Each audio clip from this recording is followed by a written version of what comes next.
What's up, YouTube? It's Ben back again today, doing a little contest response video for, I think it's Reina Martin. Not sure if I'm saying that correct. He's been really good about commenting on my videos lately. I've watched a few of his and he's got some nice stuff he's showing. But excuse me.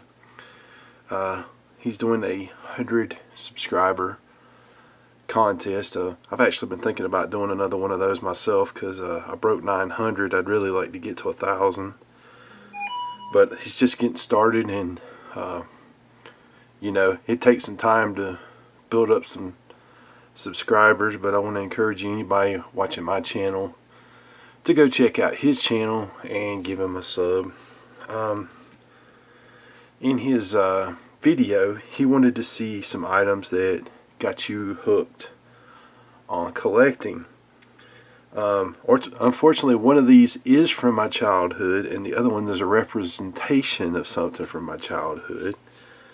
I'm going to start with this first because this is probably the better story.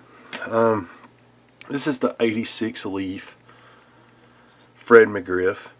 And why this card I think probably planted the seeds to me collecting McGriff years on down the line. I remember I was I don't know how old I was. It was probably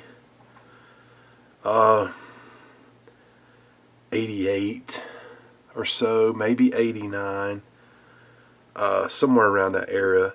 I remember the drugstore my mom bought me. It was one of those little boxes that had a bunch of cards in it. It was like a plastic cube or something. I can't remember for sure. Anyway, this card was on the front. And I thought, wow, that's really cool. It says Leaf instead of Donruss. And I come to find out that was the version that was put out in Canada.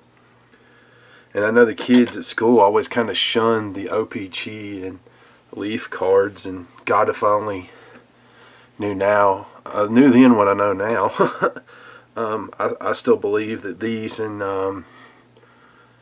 the OPGs are going to end up in the long run being worth more than the regular tops, because I don't think they're as plentiful.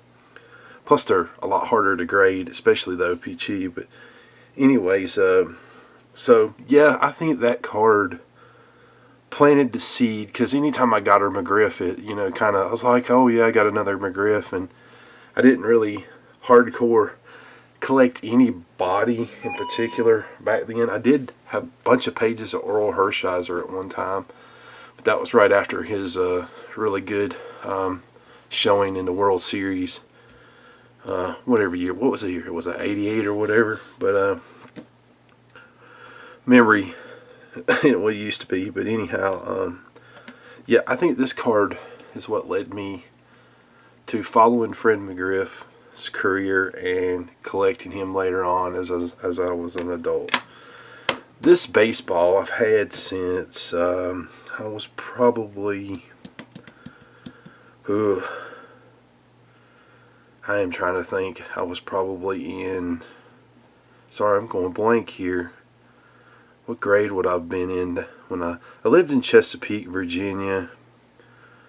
Probably 5th grade or so. I was born in 76. So, what, 5th grade, you're 9 or 10 years old or whatever, I guess. I don't know. But, anyways, my neighbor, if I remember the story correctly, owned the concessions or something for the Tidewater Tides or something like that. And he used to drink and stuff or something, and would come over talking to my dad and stuff. And one day he comes over and he hands me this baseball and said, don't let me ever catch you out playing with it in the yard or anything. He said, put it up. And I've always kept it put up. It is getting old, and I don't think all the signatures were signed with the correct kind of stuff, so some of them have faded. The main signature is still there. But anyways, I guess this is says official approved Wilson, so I don't know if it's the correct kind of ball.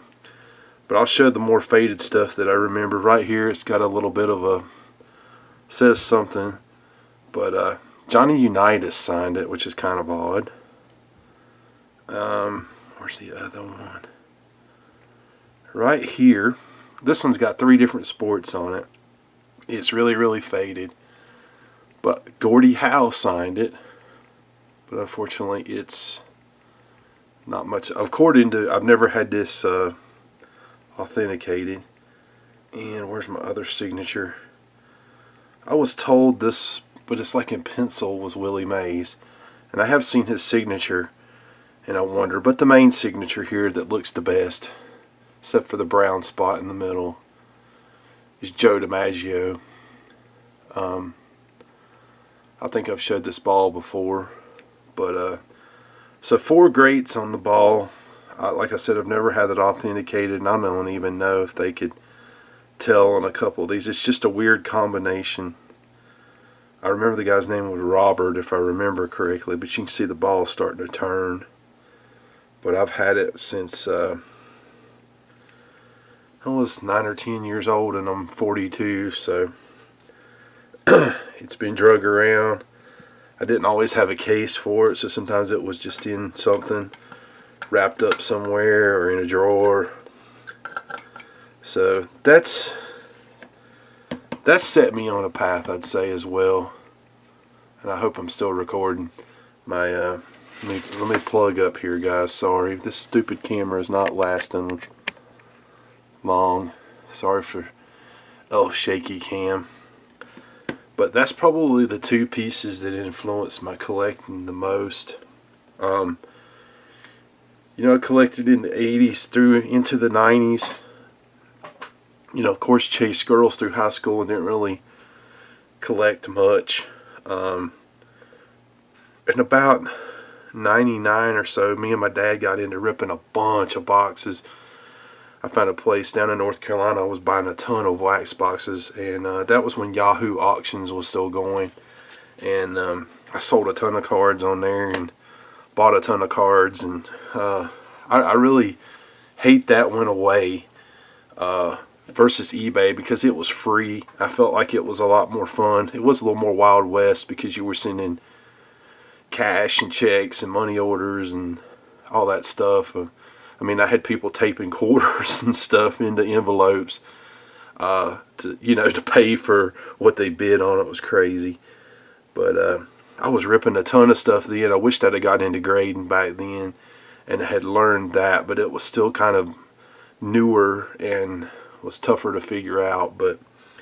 And then I don't know, around 2000 I got married, and my collecting stopped right then for a pretty good while.